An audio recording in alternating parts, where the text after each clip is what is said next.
The storytelling component was something that I really worked hard on. The TLDR on how to tell a story is just... So when you're thinking about the ideation piece, right? So is that like, are you separating that into another day? Is that like on the same day? And then how are you thinking about like the hooks, the stories, all that type of stuff? The team brings everything. Okay. So the team brings everything from like, because they'll watch this podcast and then they'll be like, dude, that story was interesting. Can we do a thing on that? And then, because like they basically the team is inherently curious people who like my content, and so like to use some Gary terms, like they fuck with my content, and so the stuff that they want to know more about, we go into more depth on. Yeah. And so I haven't been asked to come up with topics in a really long time. Yeah. But I'll tell you how I would come up with topics, because this is how I was doing it when it was just me starting out, is that I just like to use time as my like anchor for this. So I go far past, which is like, what are the life-changing experiences or conversations that I've had that have shaped the way my worldview? And so those are stories that I will tell because I think they're impactful and people get value from them. Then I have recent past, which is like, let me look at my calendar over the last week and just look at all the meetings I had. And I just like, I would have my phone up and be like, okay, so I was talking to one of our portfolio companies who's trying to make a change on pricing. And so this is what we were considering, you know what I mean? I just literally go through what my life was. I have present, which is whenever something comes up in the moment, I always have a way to like brain dump it. And so for me, Twitter or X is kind of my brain dump. Whenever Threads? Yeah. Or well, they repost stuff. Got it. But Twitter is my home base for that. Yeah. And so they'll also come with the tweets that they thought were like interesting to make more content about. And then you've got like manufactured, which is stuff that doesn't exist at all. What's an example? Like I lived on $100 for 30 days. Like here's what happened. I'm just, like as an example, that wouldn't be one that I would make, but like because somebody else could make that. Yeah. But stuff like that, and then like case studies and vlogs. So those are kind of like the buckets that we think through. But most of you'll notice is just like real stuff. So we don't have to come up with like, what would people find interesting? Like, well, this is what I did. And if they find it interesting, awesome. And what's like the micro there? Is it like one day at a time, they just dump a bunch of topics on you? Well, when we do recording, because we record like twice a month. Okay. And this is what? How much in a day? How many it's hours? A full day. Okay. So it's 2 full days a month is when we do the recording. Once we get the headquarters, it'll probably be smaller chunks more frequently. But for right now, it's just like 1 8-hour day, twice a month. Got it. But they'll have like full like 6-page pre-productions for every video. Nice. Of like these are the themes, these are the 4 or 5 stories that we think are that we've pulled from your other pieces that we think would tie well together around this topic.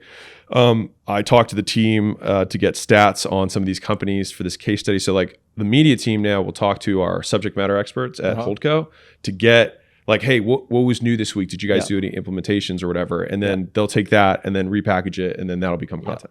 Dude, I mean, this is a sidebar here, but like, I know even with Caleb and my just sense in general, like you like to be friends with your staff, right? And which I think is good. And that's how they really understand what you want and how you think as a person. Yeah. How do you indoctrinate them into your way of thinking? I mean, like a chief of staff would just be sitting and watching you and shadowing you for a couple months, right? Yeah, I think it's osmosis. Okay. I think it's just proximity and exposure. Yeah.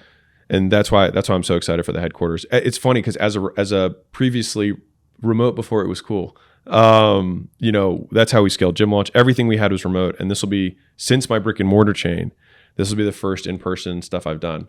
But it's weird because I feel incredibly confident at how much of a game changer I think it's going to be. Dude, I mean, here's where I'm at, right? And maybe my staff might crucify me for saying this if they find it, but I'm an introvert, and I've been working remote at tech companies for the longest time, and like we were doing hybrid even before the pandemic hit, like a couple of years, 3-2. But I'm just like, dude, you cannot replace like this, right? Like this is a relationship, and it goes much further. And I just think commercial real estate is going to come back in the next 5-10 years. So it just seems to be moving that way, because how are you supposed to, if there's this, how can you compete? Yeah. Right. I think, you know, this is kind of interesting is like, if we had like an SOP on how to handle difficult conversations, right? Or bad news, whatever. If I teach an SOP around that, people will be like, okay, got it. These are the steps. But it's incredibly different to see me get bad news and then watch what happens. Yeah. Like it's a completely different experience. And I think that is something that becomes memorable. Yeah. And that's what can change someone's behavior way faster. Yeah. I mean, dude, that in itself is a story, and people remember stories. Yeah. And so when it comes to your videos, because you're pretty good at just your memory, I think is really good. I just forget stuff, right? But it's like you seem to weave into stories pretty well. Like, how much is it just second nature to you now? How much are you thinking about your stories when you're creating content? Yeah. So the storytelling component was something that I really worked hard on, and I have continued to work hard on for almost probably 6 years. So when I started Gym Launch and I had to start teaching, basically when I had to start teaching, I realized that teaching was making connections between things that people understand and things that they don't. And so that's why metaphors and analogies are so strong, because they're like, okay, so energies, so you're kind of like a car. And if you put your gas in, it's kind of like your body. And the food, you know what I mean? So it's like, I understand this, but I don't understand this, but I can apply the same principles. And so when I realized that I used to just kind of like lecture people on like jargon, right? Their eyes would roll over and I just didn't get the desired result. So I had to start learning, like, so then I started reading books on how to tell stories. And the TLDR on like how to tell a story is just, you have a character, you have an unmet desire, you have an obstacle, you have a guide who comes in with some sort of solution. The person tries the new way, it works, and then there's an internal achievement and an external achievement, meaning like who did they become in the process and what happened on the outside. And so like I just pretty much just try and think through that process of like desire, unmet desire, obstacle, guide, plan, execution, result. The fact that you can just roll that off your tongue means like it is burned into you. Right, because I mean, I just it's like sounds like the Harmon Circle. Right? Oh, is it? Yeah, I mean, like the stories are the same. You know what I mean? Yeah.